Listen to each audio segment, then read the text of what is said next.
ਹੁਣ ਕਾਜ਼ੀ ਫਾਇਜ਼ ਈਸਾ ਨੂੰ ਇਹ ਕਹਿੰਦੇ ਨੇ ਕਿ ਅਸੀਂ ਅਗਲਾ ਚੀਫ ਇਲੈਕਸ਼ਨ ਕਮਿਸ਼ਨਰ ਲਗਾ ਦਿੰਦੇ ਹਾਂ, ਇਲੈਕਸ਼ਨ ਕਮਿਸ਼ਨ ਲਗਾ ਦਿੰਦੇ ਹਾਂ।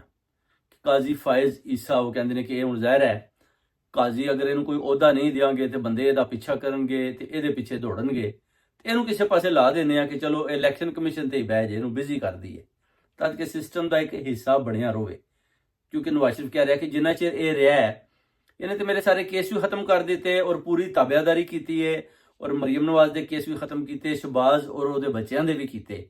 ਤੇ ਅਸੀਂ ਇਹਨੂੰ ਇਲੈਕਸ਼ਨ ਚੀਫ ਕਮਿਸ਼ਨ ਬਣਾ ਦਿੰਦੇ ਆ ਤੇ ਇਹਨੂੰ ਲਗਾ ਕੇ ਤੇ ਜਨਾਬੇ ਅਲੀ ਅੱਗੂ ਜਿਹੜਾ ਅਸੀਂ ਕੋਈ ਇਲੈਕਸ਼ਨ ਕਿਧਰੇ ਆਏ ਤੇ ਇਹ ਆਪਣਾ ਫੈਸਲਾ ਖੁਦ ਹੀ ਦੇ ਦੇਗਾ ਫਾਰਮ 47 ਦੇ ਹਿਸਾਬ ਨਾਲ ਕਿ ਨਵਾਜ਼ ਸ਼ਰੀਫ ਜਿੱਤ ਗਿਆ। ਤੂੰ ਕਹਿੰਦਾ ਕਿ ਵੀ ਅਸੀਂ ਇਹਨੂੰ ਇਧਰ ਲਾ ਦਿੰਦੇ ਆ। ਇਹ ਪਟਵਾਰਖਾਨੇ ਤੋਂ ਵੀ ਖਬਰਾਂ ਆ ਰਹੀਆਂ ਨੇ ਕਿ ਇਹਨੂੰ ਜਨਾਬ ਕਿਸੇ ਪਾਸੇ ਲਾ ਦਈਏ ਤੇ ਇਹਦੇ 'ਚ ਹੀ ਬਿਹਤਰੀ ਹੈ। ਤੇ ਮੀਆਂ ਨਵਾਜ਼ ਸ਼ਰੀਫ ਨੇ ਕਿਹਾ ਕਿ ਇਹਨੂੰ ਜਨਾਬ ਕਿਧਰੇ ਲਗਾ ਲਓ, ਇਹ ਤੇ ਵਾਕਈ ਬੜਾ ਕੰਮ ਦਾ ਪੁਰਜ਼ਾ ਹੈ, ਇਹ ਬਾਹਰ ਹੋਏਗਾ ਤੇ ਜ਼ਾਇਆ ਹੋ ਜਾਏਗਾ। ਕਿਉਂਕਿ